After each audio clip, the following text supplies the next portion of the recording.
गिरीशा जी। श्री हरिवंश। श्री हरिवंश महाराज जी। महाराज जी, मेरा प्रश्न है कि भगवान जी ने इस सृष्टि की रचना की, हमें इंद्रियां भी दी और वही हमें शास्त्र के माध्यम से माया और भोग विषयों से दूर रहने की शिक्षा भी देते हैं। तो क्या मायापति जी ने माया की रचना माया से दूर रहने के लिए की है? देखो, भगवान ने दो पक्ष रखे हैं, एक सुख एक दुख, एक पुण्य एक पाप, एक माया एक भक्ति, दोनों रचे हैं। विष अमृत दोनों रचे हैं और रच करके छोड़ दिया। अब तुम विष पान करते हो या अमृत पान करते हो? तुम माया का स्वाद लेते हो या भक्ति का परमानंद लेते हो? ये आपके ऊपर छूट कर दिया है, जीव को स्वतंत्र कर दिया है। तुम जो चाहो कर सकते हो, चाहे अपने कर्म बिगाड़कर दुर्गति, चाहे कर्म बनाकर सदगति, दोनों पक्ष भगवान ने रचे। अगर केवल माया ही रचा होता तो फिर प्रश्न था, फिर दूरी क्यों बनाए?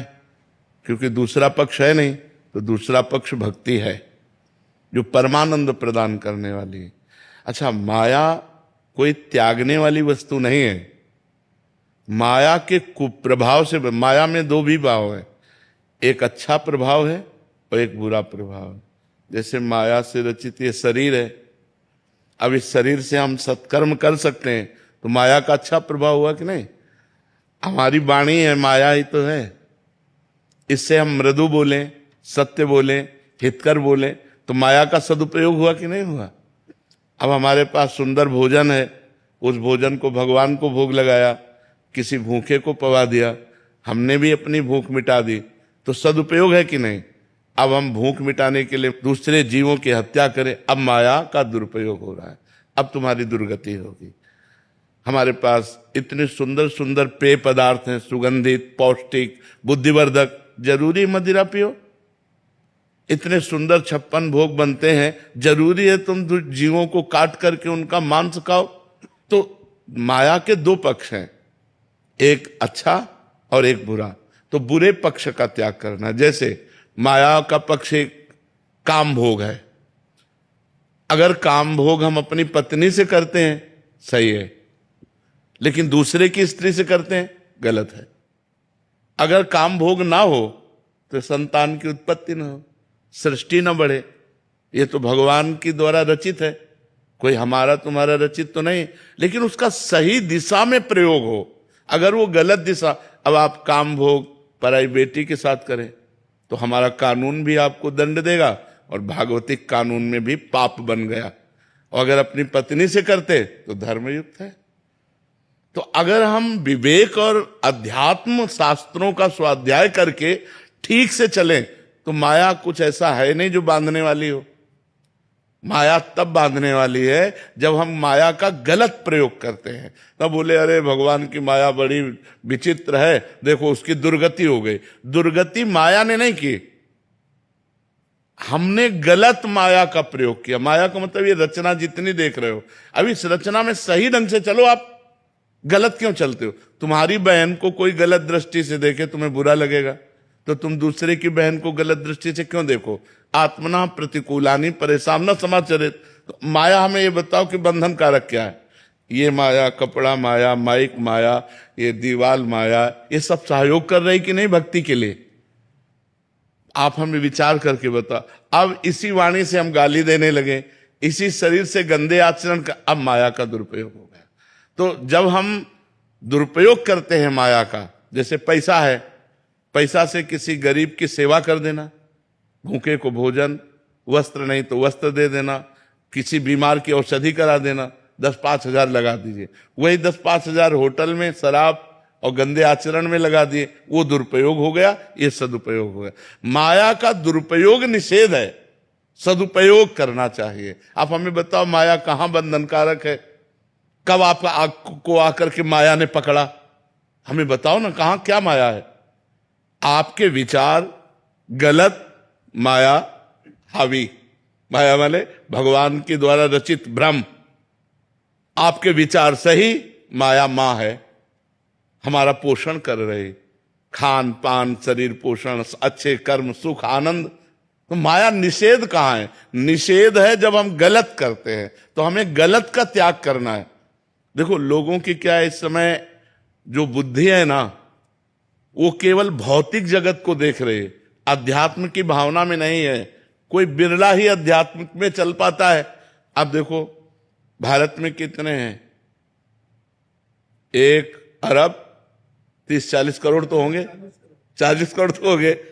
अब उनमें से कितने ऐसे लोग हैं जो अध्यात्म में चलते हैं? चलने वालों में कितने ऐसे हैं जो सही चल पाते हैं?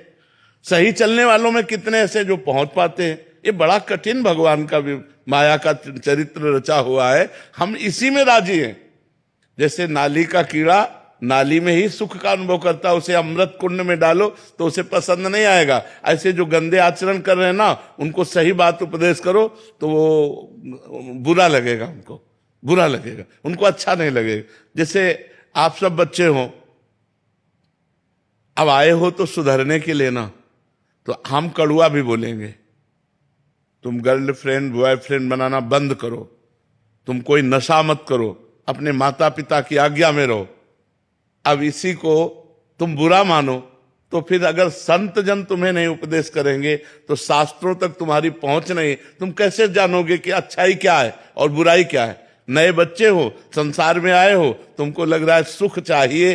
अब सुख व्यसन में, व्यभिचार में, गंदे व्यवहार में, तो वही तुम्हें डिप्रेशन में ले जाएगा, वही तुम्हें सुस्त करने के लिए प्रेरित करेगा। ऐसी घटनाएं बन जाएंगी, वही तुम्हें नाना प्रकार के आचरणों में फंसाकर जेल पहुंचाएगा।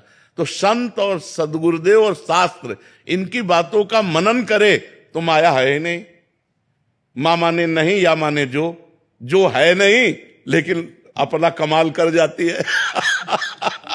है नहीं पर कमाल कर जाती है, बड़े बड़ों को भ्रष्ट कर देती है। ये है भगवान की माया। है नहीं, आप बताओ माया कहाँ है? कोई बताओ माया कहाँ है? आप माया हो, अब माया है नहीं है ना। हमारा अलग नाम है, आपका अलग नाम है, हमारा अलग, आपका अलग स्वरूप है, तो माया क्या है? अब हमारे और आपके बीच में जो आचरण है वो यदि गलत हो गए तो माया हो गई। अभी आप जब यहां से निकलेंगे तो आपसे कहा जाए माया से मिल के आ रहे हो, तो आप कहोगे नहीं, हम तो भक्ति का आनंद लेके आ रहे हैं। तो जब हम 4 लोग बैठ करके अच्छी वार्ता करते हैं तो वो भक्ति बन जाती है, और जब बुरी वार्ता करते हैं तो वही माया बन जाती है। बस इतना अंतर भगवान ले, इसीलिए दोनों पक्ष। अच्छा देखो, बाजार तभी अच्छी मानी जाएगी जब उसमें हर सामान मिले। अगर केवल मिठाई ही मिठाई मिले, कोई कहते मिर्च क्यों बनाई भगवान ने? नहीं यार, मिर्च की भी जरूरत है, हर चीज की जरूरत है। भगवान ने अपनी सृष्टि में सब कुछ बनाया है। अब हमको क्या पसंद है? हमको धर्म पसंद है कि अधर्म पसंद है, पाप पसंद है कि पुण्य पसंद है? हमको सुधरना है। भगवान से शिकायत लेकर ली कि आपने माया क्यों बनाई है, क्योंकि ये सब माया ही है। ये जो आप देख रहे हो, आपका रूप भगवान न बनाते, आपके हाथ न बनाते, आपके नाक न बनाते, आपके आंख न बनाते, तो बड़ा निषेधात्मक है। अब जिनके आंख नहीं, सोचो आप 1 मिनट आंख बंद करके देखो, अब आपको जीवन भर ऐसे रहना पड़े तो कैसा लगेगा? एक घबराहट पैदा हो जाती है, नहीं हो जाती है? अब अच्छी अच्छी बातें, भगवत चर्चा हो रही, अब हमारे कान में सुनाई नहीं दे रहा, कितनी बड़ी पूरा जिंदगी। तो भगवान ने हम पर कृपा की, कर्मों के अनुसार ही मिलता है। हमें कृपा की भगवान ने कि इस जन्म में मानव देह स्वस्थ तुम्हें दे रहे हैं, जाओ अच्छे कर्म करो, परोपकार करो और भजन करके मेरे को प्राप्त हो जाओ। अच्छे बनने के लिए हमें चांस मिला है, क्योंकि हम सुअर बन के अच्छे नहीं बन सकते, हम कुत्ता बन के अच्छे नहीं बन सकते, क्योंकि उसमें इतना विवेक नहीं। हम मनुष्य बनकर अच्छे बन सकते हैं। तो भगवान ने कृपा की है माया रच के, ना कि गलती की है।